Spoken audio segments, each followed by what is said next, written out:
Good evening.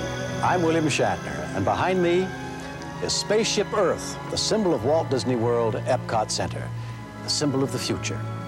Millions of us come here every year to see what the future might be like. Tonight, we're going to take off from here and show you how close to home the future really is. Oh, you'll still be driving a car, but the car may be telling you how to get where you're going. There'll still be sports, but computers may be building super athletes. Doctors will still be performing operations, but the scalpels may be made of pure light. And as for entertainment, we'll still be going to the movies, but special effects of tomorrow may make everything you've seen so far seem like part of the distant past. Let's take a look.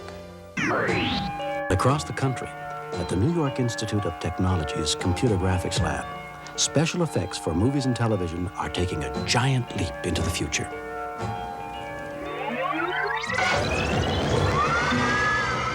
The Computer Graphics Lab's biggest project is the world's first all-computer-generated feature film. It's called The Works, and it's about a planet run by robots. Although it's going to take at least another year and a half to complete, this top-secret project is expected to revolutionize what you'll be seeing in the movie theaters in the future.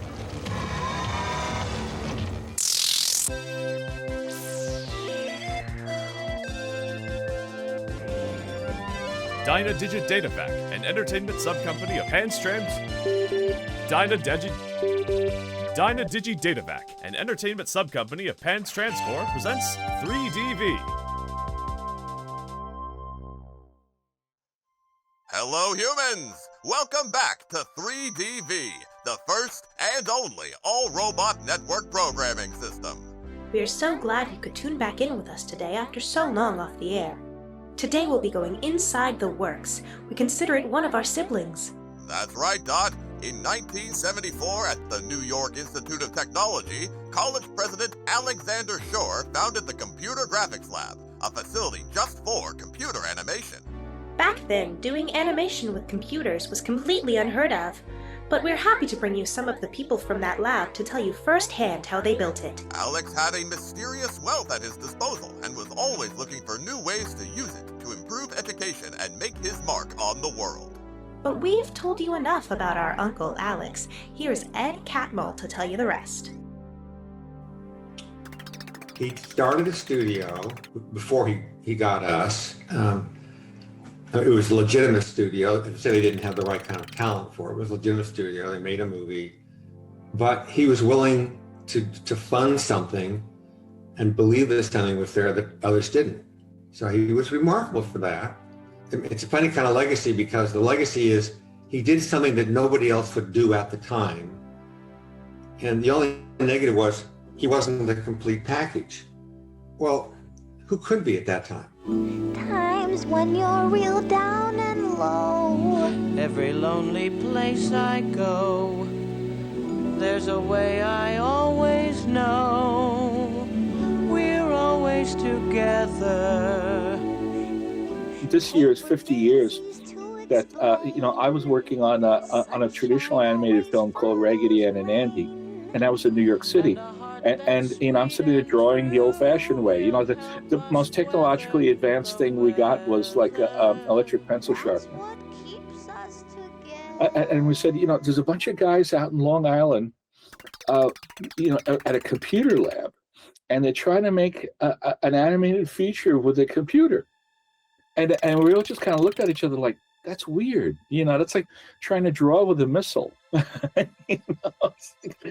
You can make cartoons with a computer, but that's like how audacious it was at the time. He was an entrepreneur. He was a self-made millionaire. He saw the system and everything and tried to work with it. In that time period, it was a thing of like the Disney brand had fallen aside. Robin Hood. Marion Mallow. And all Sherwood Forest celebrated characters. I had a friend who worked for Disney merchandising in New York, and he said, we're getting our asses kicked by Sesame Street and Charlie Brown, Snoopy stuff. So there was that vacuum there. And I think Shore at one point thought it would be interesting to try to do an animated feature and to be like the next Walt Disney. Ladies and gentlemen of the orchestra, I know I'm only a fat little tuba. Fat little tuba, fat little tuba, fat little tuba, fat little tuba. But that's no reason to laugh at me, is it? Alex started with developing a feature-length adaptation of Tubby the Tuba, a novelty record from 1945. While this project was being traditionally animated, Alex was introduced to something else: computer animation. After being shown Ed Catmull's computer-animated hand by a family member, Alex hired Catmull to be the director of his new facility, the Computer Graphics Lab, hosted in one of the mansions of the campus named the Gary House. It was a wonderful, wonderful place. It was beyond belief. I'm a kid that grew up in New Mexico, small town New Mexico, and here I find myself on the fabulous North Shore of Long Island. Great Gatsby land. We had all these names for it. Los Ricos National Forest, just mansion after mansion after mansion. And I lived in a mansion, and I worked in a mansion, and I did video in another mansion, and my girlfriend lived in another mansion. I wake up every morning and say, what? This can't be real. This is a movie. And I had to pinch myself and say, no, this is actually happening. New York Tech's flagship campus was developed on the sites of former Gold Coast estates, and is considered one of the most beautiful in the East. The charm of many original buildings has been carefully preserved, and modern buildings are grouped in low clusters, surrounded by trees and open vistas. There was a property with a mansion called Holloway House, and it was empty. And when the lab started, before I got there, each person had their own room. It was free rent. I didn't live in Holloway House. By the time I got there, it was kind of full up. Because they ran out of space, they rented a house in Glen Cove for a few other people, including Bill Maher, me, and Paul Alexander Jr. was living with us for a while. It was marvelous. And Alex Scher was crazy enough that he funded us better than anybody else in the world. We had the best computer graphics laboratory in the world. And he never asked us to justify it, right? He just paid for it. And I come back to move out to New York to be there, and I'm so excited. I'm telling my roommates about this man I just met. He says, Alvy, I've been trying to tell you, that's my uncle. So we called him Uncle Alex the whole time we were there. Not to his face, we called him Alex to his face. Everybody else called him Dr. Scher, but we called him Uncle. We called him Alex. So Uncle Alex, he would wander. He was a crazy man. He would wander in. He didn't talk like you and I are talking. It's kind of an exchange. He would just come in talking, just stream of consciousness. Yeah. And I finally realized that what you did is you just started talking too. I just started talking. And after a while, if I heard my words come out of his stream of words, then I knew that the thought must have transferred. David called it word salad. We're the best in the world, right? Right, Alex, we're the best in the world. How do we stay out there? How do we stay best? And I said, well, if you get me 2 more of these 8-bit frame buffers, which cost $80,000 each at the time. If you give me 2 more of these, we can gang them together to make 24-bit pixels. And I explained to him that how 24 bits is 16 million colors versus 8 bits, which is only 256 colors.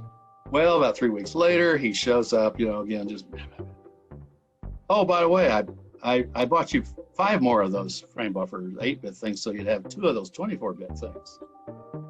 Just like that. We were by far the best outfit in the world. We had the first 24 bits, and we went nuts making RGB this, RGB that. Ed and I invented the alpha channel because we had all this memory lying around, and we could think a 4th channel, why not? For the humans out there who might not understand that computer jargon, a frame buffer is the computer's memory for holding a complete image. He's right. Without a frame buffer, you wouldn't be able to see us. The more frame buffers, the more color, and the more detail. Amazing. And it's just because we were blessed with riches. I think what he really wanted to do was just plug in a machine and have dollar bills printed out the other end. While I was still at Utah, I said, well, who should I talk to when I get there? And somebody said, well, there's this kid, Ed Catmull's just been hired there to run the place. I said, now everybody said, be really careful. He's a hardcore Mormon. I said, No problem. I grew up Southern Baptist. I know religious people. I can talk the talk.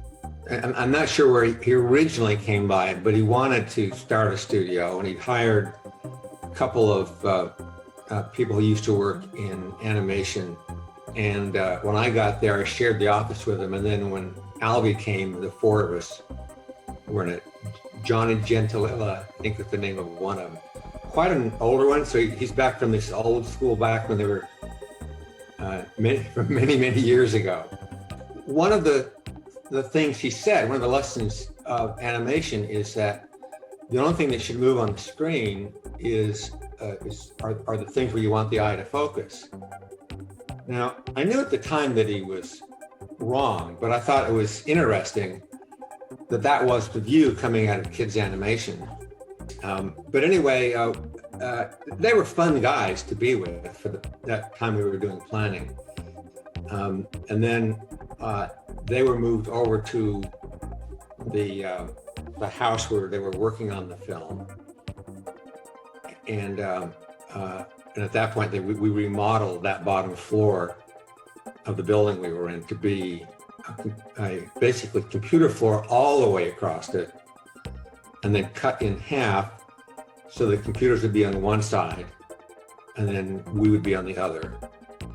And we started off with PDB 11s before finally going up to a 11780. I don't know if these names mean anything to you. These are older computers. The research lab was, other than being on the school property, you really would not say that it was part of the school. And other than my teaching, I think twice I taught a class, I don't think anybody ever taught there. This eccentric millionaire Alex Schurer, he had a number of pet projects that he tried to start at NYIT. The Interactive Technologies Lab, the Center for Lasers, Optics, and Holography, the Center for Robotics Research, the Video Center, the world-renowned Computer Graphics Lab. I mean, it just fell out of the sky that this guy wanted to hire. One of the lab's earliest accomplishments was Alvy Smith's Paint 3 program, the first fully RGB digital paint system. Intended to be used by any artist without a background in computers, Paul Zander, first hired as a background artist on Tubby the Tuba, was able to illustrate amazing work. We began by first developing a paint system, an electronic paint system which could paint with 68 billion colors, an incredible number, almost beyond the human imagination. Painting with a computer and an electronic pen can save artists days, weeks, sometimes even months of painstaking labor. But that's just the beginning of what the computer can do. The Tween animation system, developed by Ed Catmull at New York Institute of Technology, is a two-dimensional computer animation system based on interpolation of animators' drawings. The system takes drawings as input and transforms from one to another, thus generating animated cartoons. The truth was, no one had the least bit of interest and wouldn't have put a nickel into this. So Alex is the only one to do it, and Alex knows nothing about making films. And he's making this film, Tubby the Tuba, and he told the animators that when the computer guys are done, he won't be needing the artist anymore. Now we're just shrinking. Oh my God, don't say that. It's not true. But in order for this, to test the software that I was working on, which was Tween, I needed somebody to use it. Well, none of the animators wanted to use it. So all I could get was an in-betweener. His name was Jamie, forgetting Jamie's last name. He later went and worked at Disney. He was excited to use the computer because over at the studio, he was the in-betweener. He was everybody's, he had to do work for other people. Now he could have the computer do the in-betweening for him. So he was excited about it. All manipulations, in-betweening, inking, and painting are assisted or performed automatically by the computer. And then his work was sent over for us to try. We would say, okay, now we're going to try some work. They would try to sabotage the effort by sending over something which was due in a couple of days. So they give it to us, and the next day they say, we have to have it back because it's due. And that's intentional. I knew exactly what was going on. Alex would come into the lab and very frequently and say, well, can you make Tubby dance yet? Because he was hoping that we would be able to do some stuff on Tubby the Tuba before he finished production. And there were a couple of tests for things on Tubby the Tuba, but nothing ever made it into the final production from that. Alvy and I had worked out how to do fill paint for anti-alias lines, and we'd written a couple of papers together. But meanwhile, they were working on Tubby the Tuba, and so there was this question of, can we fill in the frames? And the problem with scanning in a hand-drawn image is that it's noisy. So Garland said he wanted to try it for a cell paint program. And I told him I didn't think it would work because that the noise would screw things up. Garland was determined to prove that I was wrong, and he did. And I thought, well, that was really cool. It was like he was more determined to make it work once I told him that I didn't think it would work. And it was, much quicker than actually painting. I mean, at the time, they had done this production of Tubby the Tuba in traditional cell animation, and started to slowly move over to the Computer Graphics Lab and soft cell approach, like digital still. I think originally Dr. Schur had this guy named Singer who was directing on Tubby the Tuba, and Singer was a local New York director who had done a bunch of like low budget TV. Only one way to stop this, Chief, and that's to put the frog back in jail where he can't cause any trouble. And he and Schur clashed early on, because Schur had a lot of opinions, and Singer wasn't having any of it. So Singer wound up backing away from the process, and then Schur said, "Well, I'm going to direct it myself." When they had a screening of Tubby the Tuba, and as the movie was ending, one of the animators stood up in the crowd and said, "I just put 2 years of my life in this thing."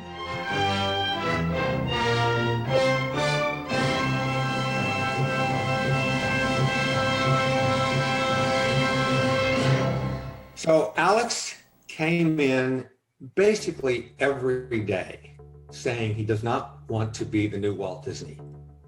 He was completely obsessed with being Walt Disney. It's all he could think about.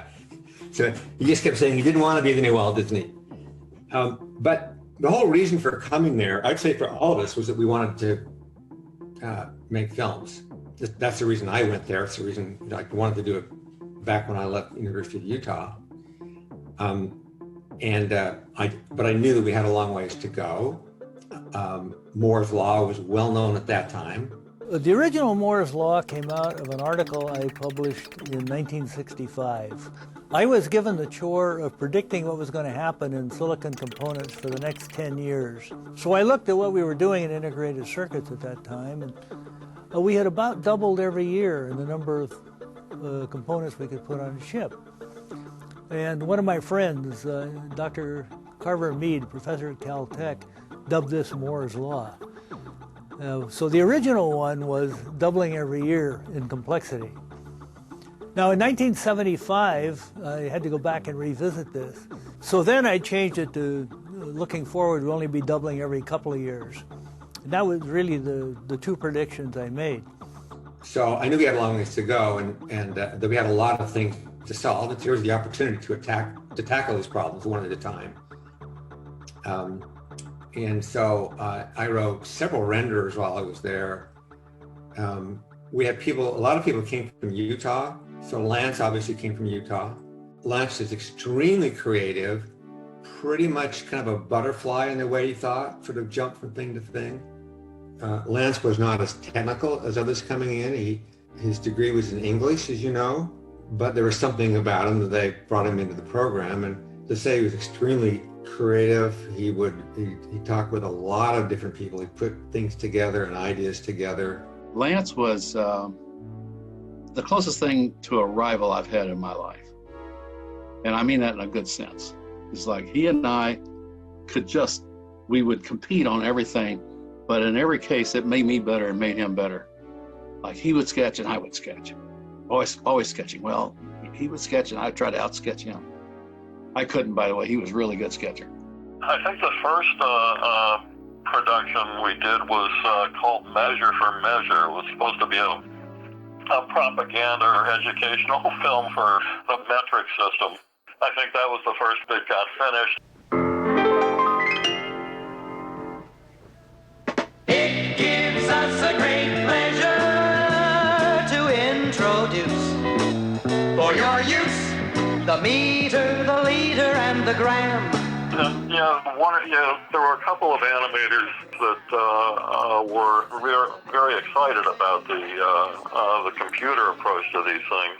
Puss in Boots, it was, I don't know if that was ever a complete production. I think it was just mostly test stuff with some test characters. I don't think it was a full production. It had the face of a donkey and the tail of a cat. It had the hair of a monkey and the wings of a bat. And it ranted and it raved and it babbled like a brook. What was it? I don't know. The system was promoted, as I remember. The system was promoted, it was called Images. They had a display in the, more like a showroom in the lobby of the Chrysler Building in Manhattan. It's taken years of software development to make the Images digital paint system a totally new dimension in artistic expression and creative control. It's incredibly sophisticated, but so easy for an artist to use. Take the electronic pen in your hand. The system responds instantly. You pick a brush by moving it over the list of options located on the menu display. There are dots of every size that make lines of every width. And clusters. And stars. Each of us had a great deal of freedom to, not like 100% do whatever we wanted, but maybe 80%. And so, some of us, I think, were took more advantage of the freedom we had than others. Computer graphics can be anything.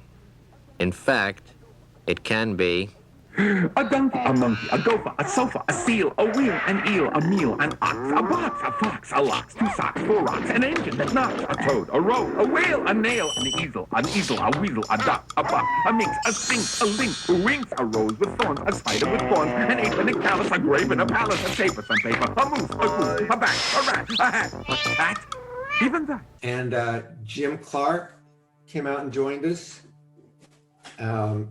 And he had a major blow up with Alex because Alex was definitely a character. He'd say things that didn't make any sense. And that was hard for Jim to take. And so you ended up with this, it turned out to be a pretty major blow up. He's the guy that taught me 3D, by the way. He had already mastered 3D. Almost immediately, he and Alex Schur snorted at each other and started pawing the earth. And it was kind of clear to Jim immediately that this wasn't going to work. Jim was had an entrepreneurial streak in him.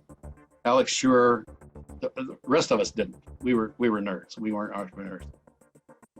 Alex, who was an entrepreneur, Alex Schur, saw this. In a moment, he knew this guy was an entrepreneur, a competitor, a rival, right? So he distrusted him from the get-go, and Jim immediately picked up on this, that this wasn't going to work. Jim had started sending messages to places like Stanford trying to find the next job because he knew this was not going to go. Alex Schur, who didn't have an electronic bone in his body, comes waving a printout of one of these messages in front of Jim's eyes and fired him on the spot, accusing him of trying to steal the technology of New York Tech and take it with it to this other place. It was bogus, and we all knew it. For one thing, there was nothing to steal. There was everything we did was you could go to SIGGRAPH and learn it. In any case, the one thing that we did do early on was that we decided to publish everything that we did. Part of it is coming out of an academic background. That's what you did do. But I realized pretty quickly that if we published everything, then we get more notice. It'd be easy for us to hire. And so we had that policy there. Alex did not object to it. He wasn't saying keep everything secret here. There are people like at III and others who were also wanting to make feature films. We weren't the only ones that had this dream. But they tried to keep their algorithm secret. As you may know, we started a commercial group while I was there. So we were starting to do commercials and to make them and getting the experience. So the idea was to figure out how to do something bigger to make some money doing this. So that was the start, and that continued on after I left to make the commercials. Cherry, orange, peppermint, lemon, strawberry, butter, rum, crystal, fancy fruit, cherry, orange, peppermint, lemon, strawberry, butter, rum, citrus, red, sugar, flavors. All around, lifesavers. Imschwaller and I, in 1979, did this piece called Sunstone. And in Sunstone, there's an 18-second three-dimensional rendering of an exploded cube that's spinning around in space with texture maps on each surface. That 18 seconds took 56 hours to compute. And it's really simple 3D. You just didn't have enough horsepower. Somewhere in there, I said, hey, why don't we be the first people in the world to make a movie with a computer and nothing else? Now, notice I didn't say 3D, I just said movie. And we would have been satisfied with anything. A 2D in-between movie would have counted. Certainly, we didn't care, it'd be a movie. We had to learn what making a movie the old-fashioned way meant. And we had these great teachers right there on the campus with us from the old school. There was about 100 of them. And there were animators and background artists and photographers and logistic checkers and, so we learned that, the really hard part of animated movie was logistics. It was a secret that nobody wants to hear, but it's our secret of success was that we mastered the fact that logistics was the secret of animation by watching these old timers and seeing what their problems were. And Ed wrote a tween program to try to seduce them into using the computer. It was too hard for them. They just couldn't figure it out. It was too hard for us. That's when we discovered that 2D was harder than 3D because there's no coherence between front and back and stuff like that. It finally dawned on us that 2D wasn't the path because we saw how much trouble the old-time animators had with it. But Lance came in as his response to this let's make a movie idea with this script, this treatment for the works, starring ipso facto. I'll never forget what a great name that was. It was just a treatment, just a few pages, but it was a clever idea. And he and Dick Lundin set to work doing stills to show off the ant and the robot character. And it was beautiful, really beautiful. It kind of gave you a hint that, man, if we could just do this 3D stuff, it'd just blow people's socks off. It just took forever and a day to do it. Starting from zero, there were no systems at all in place. Creating a 3D movie required a lot of work and a system that hadn't even been developed yet, so this meant new tools had to be created, like Bebop. Bebop allowed animators to animate a character with just a wireframe view and a joystick. Bebop is a three-dimensional animation system created by Garland Stern at New York Institute of Technology.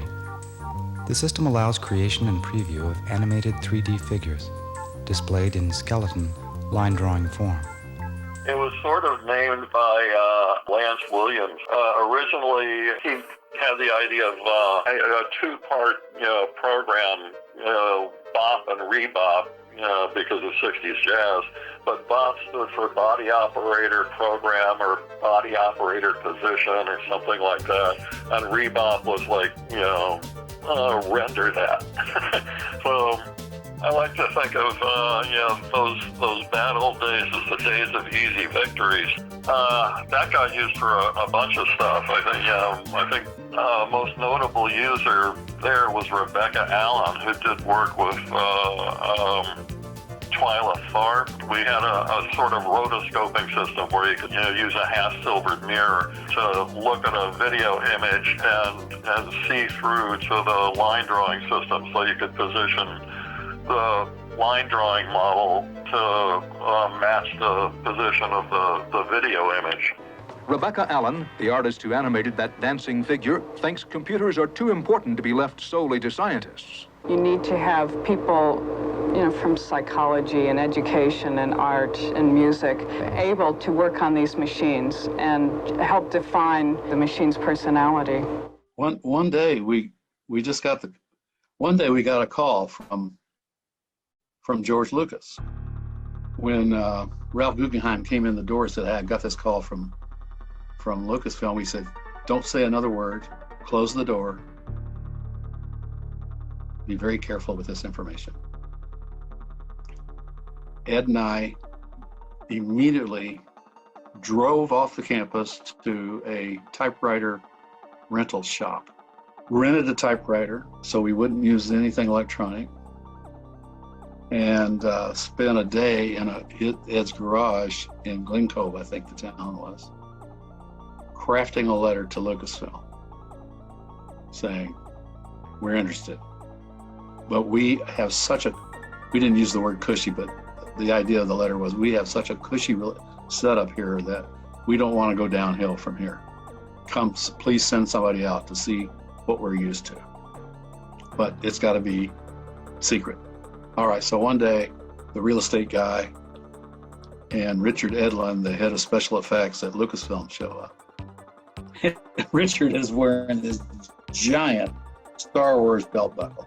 And so we just kind of bit our teeth and gave him the demos, but that was the beginning. And then the next thing was Ed and I went out to visit Lucasfilm, and it happened.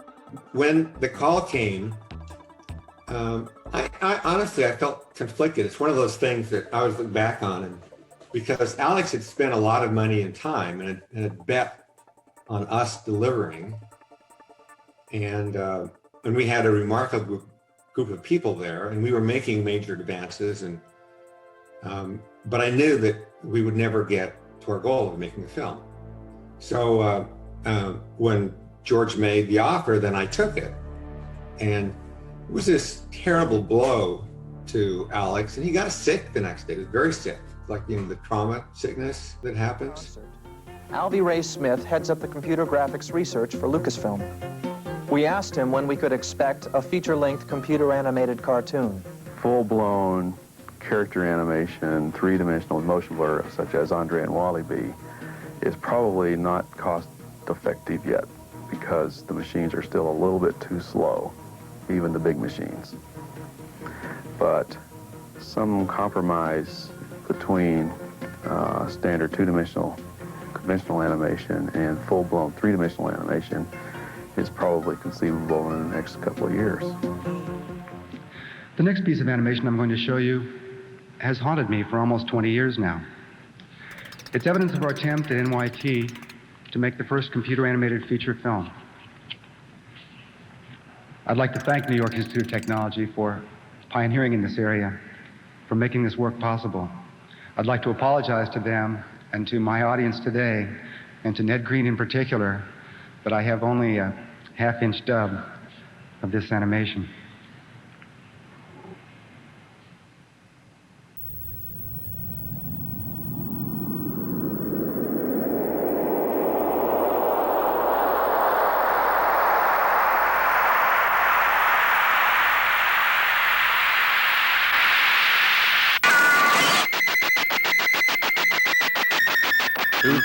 Years after the end of the world, one human being holds the key to a robot planet gone mad. Real-life science fiction brings science fiction to life. Some of the most astonishing images ever recorded on film. Science fiction, computer animation, the works. Well, it was very much his baby, and he always loved science fiction, and he had a tremendous imagination. He's one of the few people that could really sort of bridge art and science, you know, like have both those parts of his brain be strong, you know, and he always had a passion for science fiction. I think it kind of merged the two, and always, I think, loved computer graphics for that very reason. You know, it became an ideal way to express, you know, using technology for images. And I mean, he talked about imaging brainwaves sort of later on, but anyway, so anyway, the works comes about, and he had always wanted to make movies with this. I mean, he was one of the first people to imagine that computers could become video and image making tools. Like, he was one of the first to sort of foresee that possibility. In Lance's first treatment for the works, humanity had been almost wiped out by the military computer the story was named after. With Earth taken over by robots, what remains of humanity lives on asteroids. That is, until Beeper Raxus, who was later replaced with his friend T-Square, is recruited by ipso facto, a representative of the Lunar Auto-Diplomatic Buffoon Corps, a group dedicated to facilitating peace between robots and humans. Together, T-Square and Ipso venture to Earth, battle robots, and rescue all of humanity's knowledge from the works. But how they were going to tell this story was a bit of a head-scratcher. I did some designs for robots. I read Lance's script, so I knew what the deal was, and I started to try to develop some characters. I was the first human being to receive a paycheck as a production designer for CGI. That's my brag, and I'm sticking with it. We had used sort of the Pixar model of being smart about what kind of characters we could use and what kind of animation we could realistically afford to do. I was working on one of the paint stations late at night. Pretty much you could go there 24 hours a day and just walk in and sit down at a machine and do something for however you wanted, and then when you were done, you'd get up and go away. You didn't punch a clock or anything like that. You could come and go as you pleased. So it was very relaxed and I would say practical, that people were so motivated by the environment and the other people in it and the equipment we had access to, that you'd voluntarily go to work. Which is something that I haven't run into a whole lot of times in my career. So if anybody could start a character or a machine, Dick Lundin was the one who modeled the works title sequence. You can almost just let that play and just stare at it for like 5 minutes. There's enough there that it would hold your interest for that long. I think it's one of the best things that the lab ever turned out, and it was one of the earlier things. It was already there when I came, and that was in '80. Yeah, I think Dick must have finished that and then decided, well, what else can I do that's impossible? Yeah, well, I was really dedicated, working 7 days a week, and, you know, no holidays. Yeah, and no social life, and just get really, you know, just trying to get this project going, you know. He was like at his computer, poring over numbers, and putting every single rivet that a giant ant robot needed in their rightful place. I mean, his ant was a huge achievement at the time. It was almost, I think he knew that he was committing history by doing it, and doing it so thoroughly.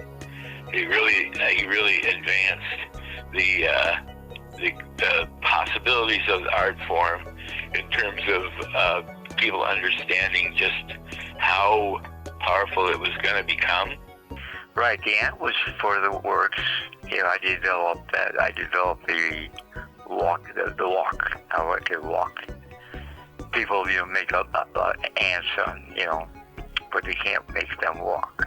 I think as a story, just the outline of it was pretty good, and it would make a good family film. The whole idea of the robots basically repopulating the Earth with themselves, I thought was kind of a cool conceit, and obviously it gave us the opportunity to have an all-robot cast, which was necessary because we only had geometric primitives to work with.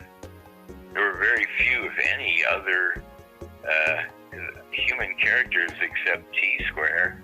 I like T-Square, and ipso facto, he was kind of like an intellectual Jiminy Cricket. So there's two things I did at the lab that I think I can say I invented, which is the reflection mapping, and also what's currently used in pretty much all Hollywood films, match move, which is a camera tracking to do essentially to combine live action and computer animation with a free moving camera.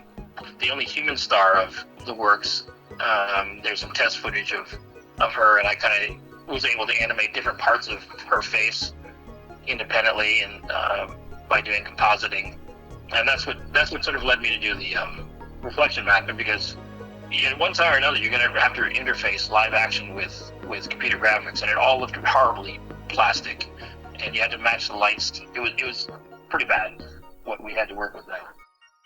The bomb? What happened? You are on board the bomb, which, however, is not a very good bomb, but a spaceship from the moon. I am a diplomatic robot, an expert on human beings, also of lunar manufacture. Not a bomb. Not a bomb, but in a manner of speaking, I could have been. Consider it a drill. Not a bomb. Well, who and what are you? You're sort of funny looking. Thank you. I am formerly a member of the Lunar Auto-Diplomatic Buffoon Corps. My ridiculous appearance is designed to allay suspicion and forestall hostility. Bill designed a lot of the robots that I built. He did the actual drawings, and then I would turn them into 3D models. But we hung out a lot because we both were really into music, and he's a very entertaining guy. There's a conference called SIGGRAPH, which is the big international computer graphics conference, right? I went to it in 1980, pretty sure. It was in Seattle. It was pretty small then. Basically, you could kind of know everybody who was doing computer animation in 1980. There were not that many people. So it was a nice place to go, and you saw what everybody was up to. And Lance Williams gave a talk there about, I think it was really about the human visual system and what you could learn from that in terms of computer graphics. So I went up to Lance and I said, well, I know you work at New York Tech, and it's just, not that far, honestly, from where I was in Long Island. And I said, could I ever come by and see the lab, see what you guys are doing? I didn't quite realize that they had just lost a whole bunch of people when George Lucas hired away like Ed Catmull and Alvy Ray Smith to go work for him in California. So they had suddenly had this brain drain kind of at New York Tech, and they were actually looking for people. They need all these 3D models of robots. The idea of the works is there's a planet where everything is a robot. That made it easy to animate with the technology of the time, where it wasn't really possible to animate anything that would look like hair or skin, but you could do metal. We had that ability. They just say, okay, we need this robot. Someone would give me a drawing of it, and I would go off and do it. And I was paid on a piecemeal basis, like, this robot, how much do you think it's going to cost? And I'd say, oh, I can do that for $500. And I was very fast, so it ended up being very lucrative for me. And it was good for them because they started, accumulating models that they could animate. When I interviewed, I was told about the Works project, and I was basically hired for the Works. Well, I suspect that Alex was using the works as a vehicle to hire people into the Computer Graphics Lab. So initially, in the early years of the Works project, I think I was more optimistic that we were going to be successful making the project. But as the years went on, let's say we're talking 82, 83, 84, by then I and many others on the Works project became disillusioned that it really wasn't happening, that we didn't have the organizational structure to get the project done, that, Lance was really not the right person to be directing this. Well, I need to make it clear to you that it was intended to be a feature film. The likelihood that was going to happen, however, was not good. And I think that's contributed to that we're in this together mentality, because it was possible in the heart. In the head, not so much. When we sat down and looked at all of the clips that had been made to date, which were usable and didn't stop halfway through because the results weren't working out, maybe 7 minutes. Oftentimes they didn't come out for some reason. Like if you're rendering a scene and the computer drops a frame or two, you'll see it in the playback. It'll be a jump, and everybody will go, "Oh God," because you have to do it over again. In some cases, things had to be done 3 and 4 times. So we were moving along pretty well for a group of maybe 6 to 8 people at any given time, until Ned Green, in his infinite evil, did a calculation based on the scenes that we were able to generate so far, and the computing power that we had available, and he determined that in order to render the works, it would take 7 years. We did what we could, and we didn't do the parts we couldn't do, and that's basically how the works was put together. It's like, we'll get to this, we know we'll solve it, and the hope was always, we'll work on the things we can do, and meanwhile there are people writing software. We had software engineers who were just doing software, solving problems, and hopefully the software would keep up with the movie production in some way, right? But at a certain point we realized that it wasn't actually happening. It was reality settling into a place where reality was not one of our focuses. You walk into that building and you leave reality outside. It wasn't that subtle. Basically, the word went out, okay, we're stopping. Because all of us were in our way working on it. I was building models, and people were, sometimes I was animating them, sometimes other people were animating them. People were, working on all these aspects. There's one human character, so they're working on how to make her work, basically by mapping a human face into a spacesuit. There are all these little projects going on that were part of the works, and when word came down, okay, we're going to step back, it did also kind of mean we had to, the whole place sort of had to say, well, okay, so what's our reason for being now? The place kind of lost its whatever focus it had, I'd say, at that point. And new people were brought on to just maybe turn it into more of a commercial facility where, we got to go out and find clients, because our big project, that's not happening. Ultimately he felt like it was his baby, because the technology fundamentally isn't there, and you sort of fantasize that it will be, and it's very easy to get excited about it, and kind of get caught up in that energy. So he was always very disappointed that it never happened. And I think there was at one point somebody did a joke, Paul made a joke, he made a bunch of t-shirts that said "works too." I don't know. I don't think the audience was really ready for it. It's interesting. It's like when Tron came out, and everybody made a big deal about Tron being the first computer-generated movie. It actually wasn't. I just only 6 minutes or something of hard CG in the whole thing, you know. You know, I think the word for that kind of stuff used to be neat. This is neat stuff. Tron is a whole lot of fun that simply dazzles, and in the process it also expands our notion of computers and the people who work with them and create them.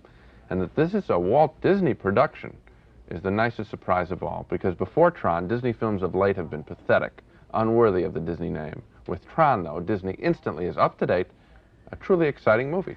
I love this movie. It was still so new that the audience was like, that's interesting. You know, and then they went on to something else. You know, it didn't catch the audience the way Toy Story did. Well, all the other little companies like Pacific Data Images and Magi and everything were so focused on improving the software. Pixar put together a killer story department.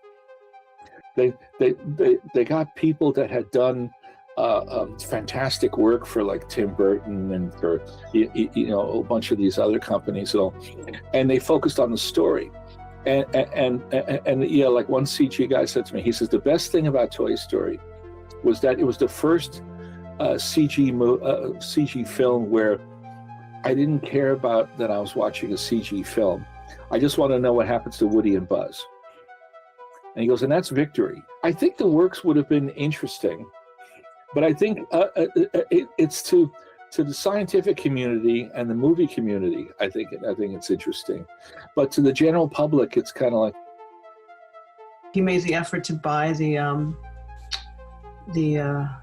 script. He owns it, so I think he felt like it was his, and he wanted to own it, and he bought it. He has a contract that he, finalized, I think, 30 years after the fact, just because he wanted to make sure that it was his. No one else made it, so I think he would love to have made it. Sure, why not? But it's such a massive project. I think it would have been hard, and I imagine people would want to edit it into something else. We had a couple of locations modeled, and maybe 2 dozen characters modeled. 3DV is my attempt to pick up the pieces and knit them into something watchable. Hello, humans! This is what you've been waiting for!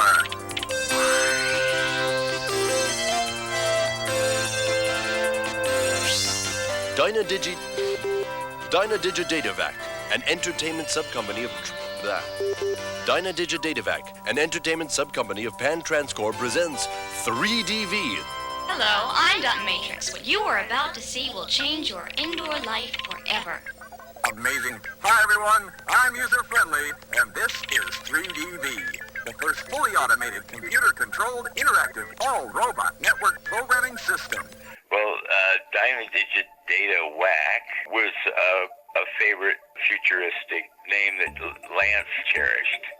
He would use it from time to time on parts of the project. And 3DV is 3Ds, partially referring to 3D animation and partially referring to DynaDigiDataVac.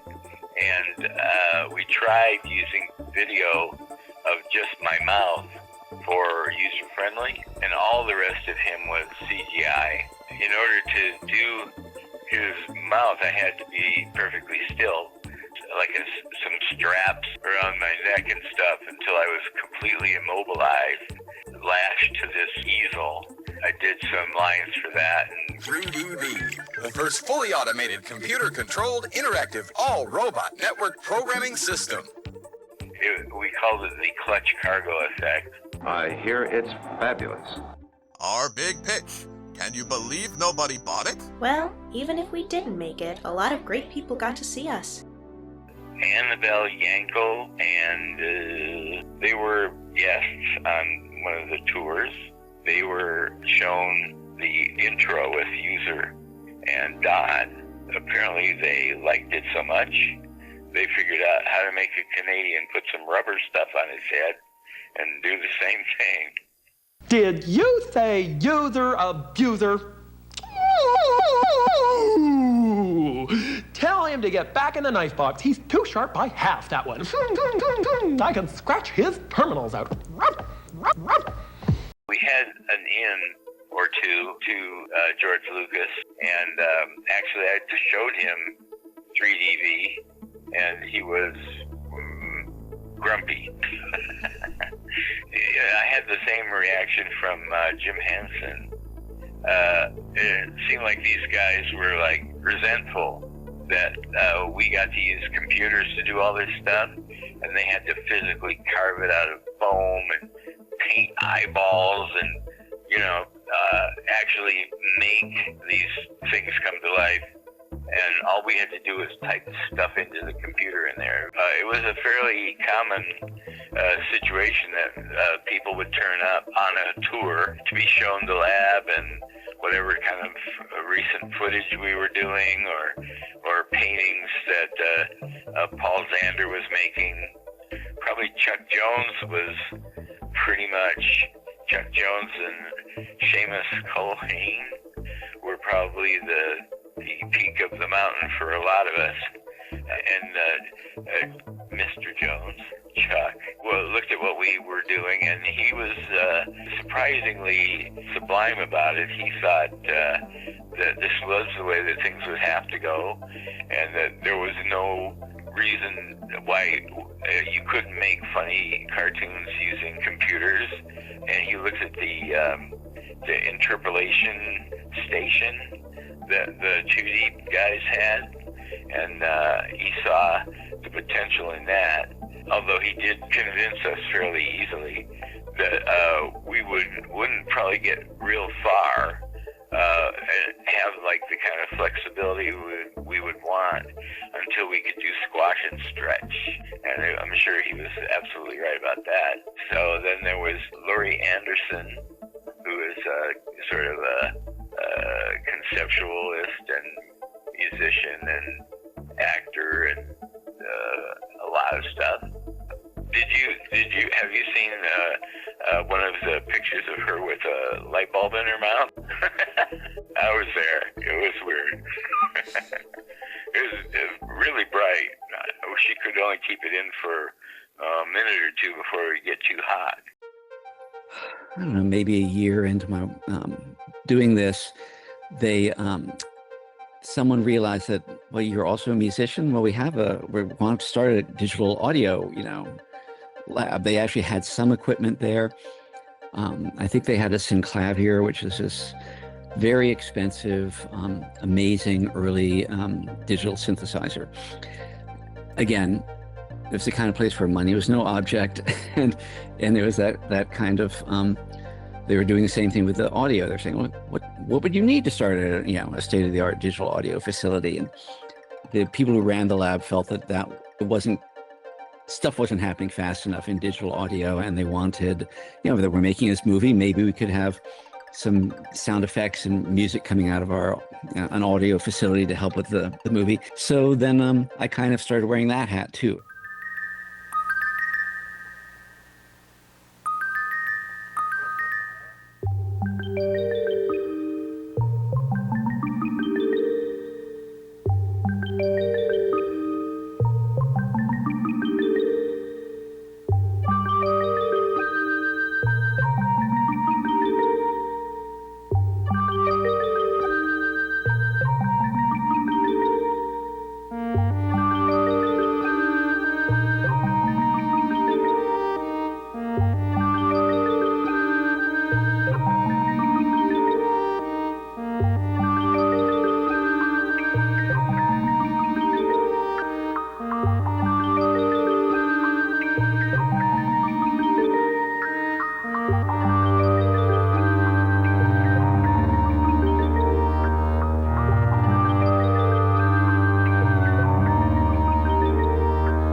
Around that same time, they twisted my arm to going on salary. So I actually then did have an actual job. I was the director of the digital audio facility, but with the understanding that I might leave.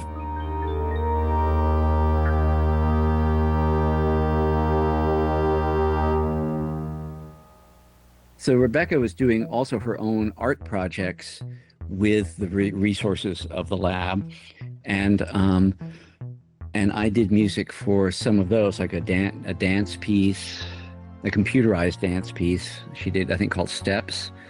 And we actually both worked together on a fully choreographed human dance performance that was like featured animation she did at the lab and music that I had done called RAB, because R for Rebecca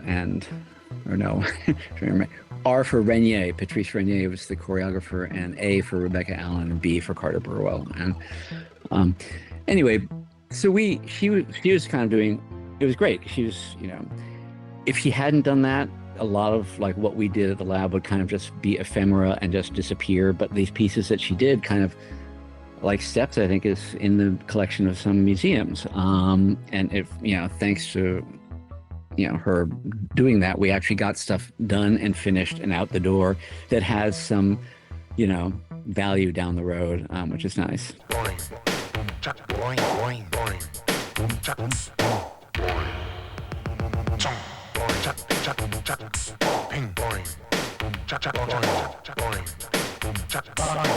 It was not that well directed, I have to say, and you'll probably hear this from other people. Everybody sort of did their own, whatever was interesting to them personally, but the whole idea of directing all these cats, into a focused result was challenging. The lab was starting a branch in Tokyo.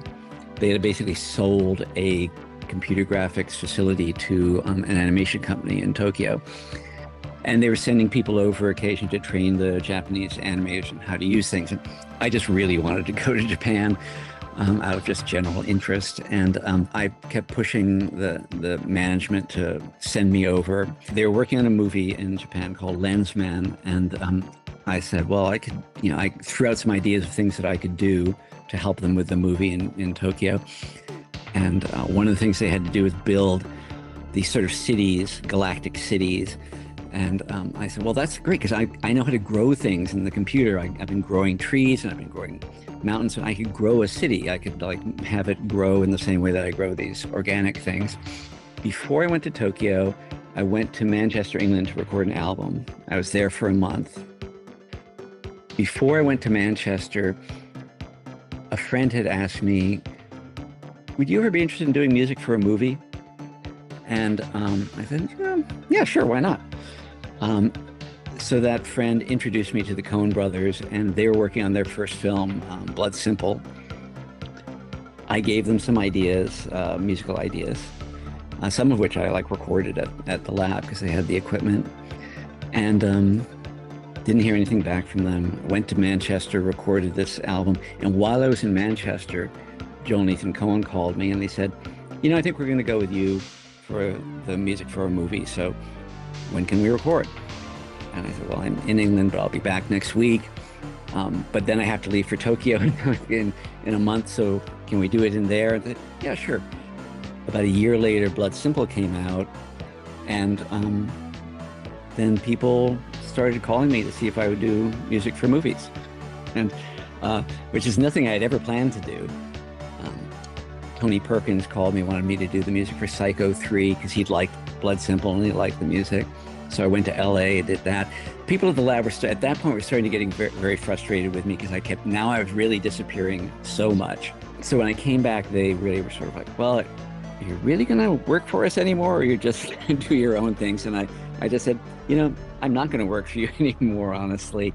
It's, I'm doing other things, and I don't want to lie to you. I'm never going to just be the employee that you want. And so that was basically the end of my time there. It probably was about 84, 85 at that point. I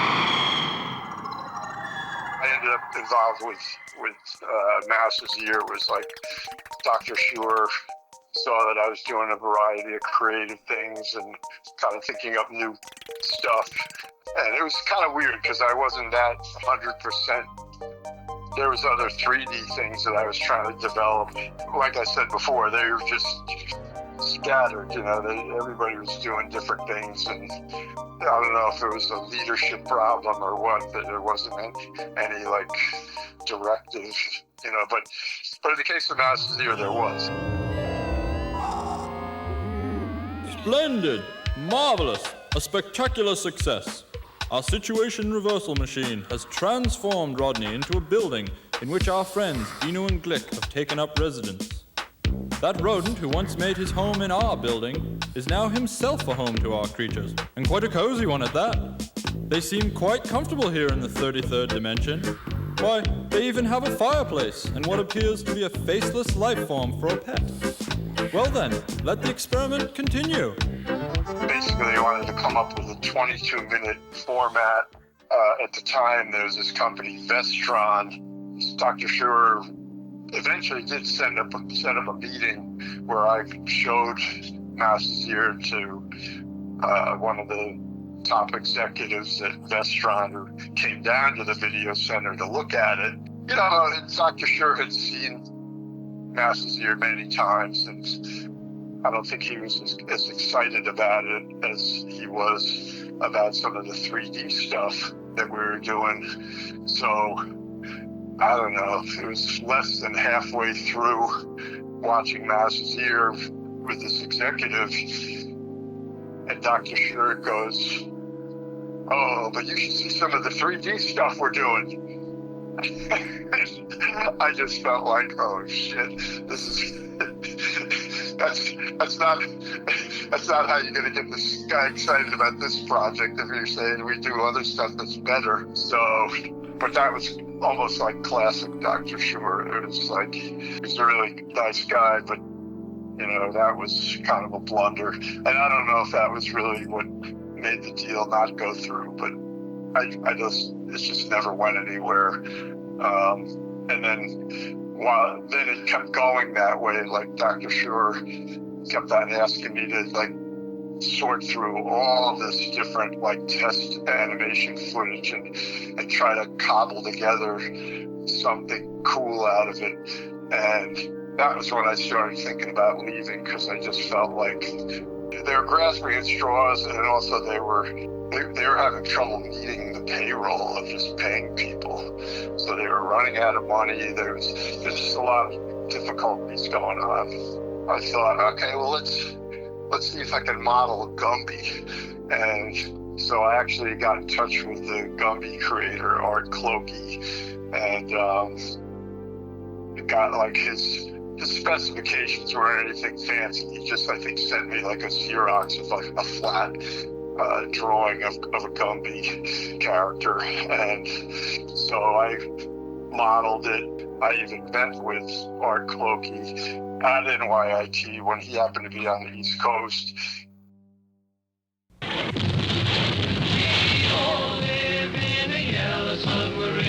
As the Yellow Submarine became the fantasia of the 60s and 70s, so does it become the mandate of Strawberry Fields to do so for the 90s. What you're about to see is a work in progress titled Strawberry Fields, from the Beatles song of the same name. It's a feature-length pop musical fantasy rendered in state-of-the-art 2D and 3D computer animation. I was invited to join the team that were trying to develop this Yellow Submarine Part 2, Strawberry Fields, I think they were going to call it. I think Al Brodax was supposedly going to be the producer. And so it seemed like it was a legit project. It was supposed to be 2D and 3D. I guess I was a 3D person, one person. And they hired these guys from Sheridan College in Canada to come down, the Frostbacks, we call them. And then, they brought in this guy, I don't know where they found him. Didn't really get along with him that well, this fella David Lubell. I have to say, I've kind of wondered, well, why are they bringing in this outsider to direct the movie? He doesn't, maybe that was by design. Maybe they wanted somebody that was different from the lab culture or something. I don't know. I think he was spending a lot of time just trying to figure out like what it was we could do, you know, like I think there was a lot of time kind of wasted because, you know, it was in development, and so there was just like a lot of undefined elements going on.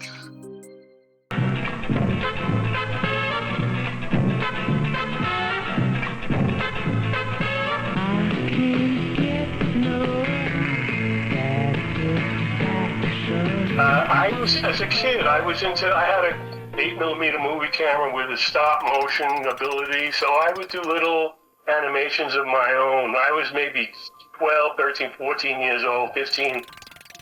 I saw a show on television in New York called Hollywood on the Hudson, and it talked about all this animation for advertising in Manhattan. And they showed one of these guys' name was Fred McGubgub. I saw his stuff on TV, and it was a lot like mine. So my mom, and I was a kid then, my mom said, why don't you call him up and, you know, just tell him you want to show him your stuff. So I looked in the Manhattan directory for McGubgub. There was one. And so I said, this got to be him. And so I called him, and he said, sure, come on in. And we became friends over the year or two that I would show him. I would go into New York and show him the movies that I was doing. And then he got me some freelance, and then he hooked up with Al Brodex around the time that Brodex, who was the executive producer of Yellow Submarine, he had just finished that. And so he brought me to Brodex, and we started on a show called Make-A-Wish. We did some animated segments to that, and then that turned into a show called Animals, Animals, Animals, and that went for 10 years. And we would do short animations for that. But then Brodex got hooked up with the New York Institute of Technology, and they talked about making this movie Strawberry Fields using Beatle music, but not the Beatles version. And so I was really excited about doing it until it turned into a nightmare. My official title was art director, even though I felt I was the director, because I was the only one there who came there every day and worked with all these people. They were like 30 or 40 people at one time working on this movie. And I actually drew like 95% of that storyboard. It took months and months. Some people from the West Coast wrote the script. And I remember Brodex saying, you know, an 88-minute movie should be about 88 pages, about a minute per page. And it was 300 pages, and it was a horrible story, and that was it. Vestron had these groups. They hired, you know, like Cheap Trick to do Magical Mystery Tour, and, you know, big name rock and roll bands doing Beatle music.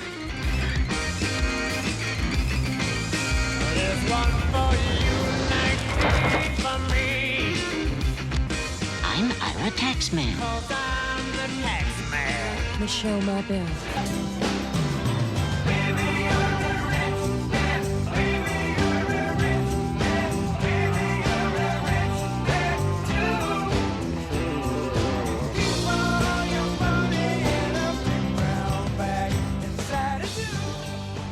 That was where the money was going to come from, you know, however that works, you know. I didn't really pay attention to that, but they had big name money, and also Brodex came out of Yellow Submarine. So whatever happened with Yellow Submarine, they were maybe thinking, all right, we can do this Strawberry Fields, will be another Yellow Submarine kind of a thing, and they'll make money. And so Brodex was trying to make this movie happen using their facility.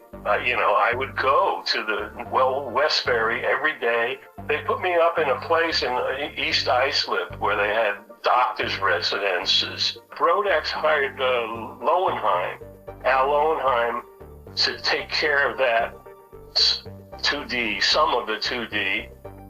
And they paid good money for that, but it wasn't liked. So, you know, I just said, what are they going to do? They never got the 3D characters to work. They said, go get 2D animators when they were first saying, oh, that's how we'll do it. We'll do 2D animation.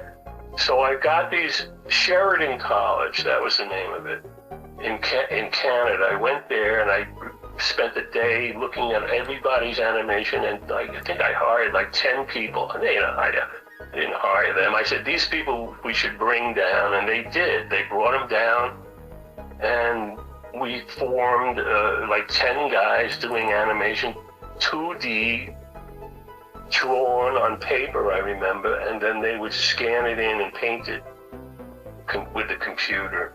And it was supposed to be a 2-year project, and it was 4.5 years, and after that much time, and seeing what was happening with everything, I just knew it wasn't going to be finished there. They weren't going to be able to do it, and I was sick of it, and so I got out. I have to say, we did some really nice stuff, some pretty cool stuff. It isn't hard to tell that Strawberry Fields didn't work out. With a lawsuit between Beatles catalog owner ITC and movie distributor Vestron about music rights and not being satisfied with the lab's output, Strawberry Fields would fizzle out. After 7 years of development, Strawberry Fields would shut down with the lab in 1992. Any last words? Bye. The honest truth about it at NYIT was that, like a lot of companies that fail or products that fail, it's when they don't focus on what they do best and they try to do too many things, then they just waste resources and die. Coming back up. Cut these, I'm not sure. I don't know how I this was the case. Thomas? Back up. Take a cut. Thomas, back up. First cut. Ta-da! Rick, send it. It's hard, whatever it is. Sorry. That's so cool. Lots of keys. Gary has. I want my vacation. I want my office. Can I have my office? No one a piece of my vacation money. The lab really had some major breakthroughs on digital paint, painting and surfacing, which not only worked for cartoons, but later on was fundamental to the development of things like RenderMan and all, which later used in visual effects. So all the stuff that was, like in the Terminator movies and things and Star Wars and stuff, all had that basis. The thing about computer graphics at that time was a lot of the people involved on the technical end had that sort of spirit of the research lab. Early CGI, when they had these early SIGGRAPH meetings and those things, everybody shared. Like one CG guy told me, named Jim Hill, and he said 80% of what we got here is flying bricks.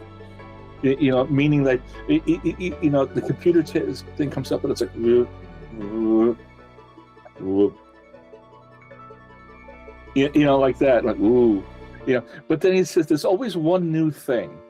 Somebody did something new, and that was, and just that one thing was enough for the whole industry to take a step forward. And the stuff that was figured out at New York Tech, I think Alvy said something about once we actually started to list the breakthroughs we made, we covered several pages. And I was keeping my eye on graphics, and everybody was making pie charts and bar charts, and that was computer graphics. It was completely boring and ridiculous. And I saw the cover of Byte magazine. You had a little guy named Ipso Facto climbing out of Dick London's hand. And I was like, holy shit, I gotta go to this place. These guys are doing exactly what they should be doing with computer graphics. Basically, who's who of everybody in computer graphics went through those doors at some point or another, which sort of like the history of computer graphics is in many ways encapsulated at NYIT. Of course, Alex thought of himself as maybe the next Walt Disney. He was just ahead of his time, basically. We weren't ready for that. Technology wasn't ready for that. But he was ambitious and he was kind of a visionary, so I think he deserves a lot of credit for what he did. And then that just became a magnet for a lot of really amazing people who came to do a short stint there, or came for summer internships, or came to work there for a while. What we're seeing in a laboratory like this is literally primitive beginnings. We're looking at systems today that, even though they boggle the human mind, are still as primitive as the early Wright brothers plane. So I say we can do anything in entertainment because that's the genius of the human mind. I wish somehow I could convey the excitement of those early days in computer graphics, when a group of students from all over the world began to explore a new and different one. I thank you all and remind you that the big screen is behind the eyes.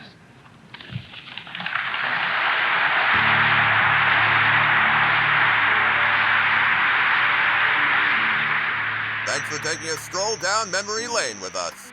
It's been a long time since we've been able to give the grand tour.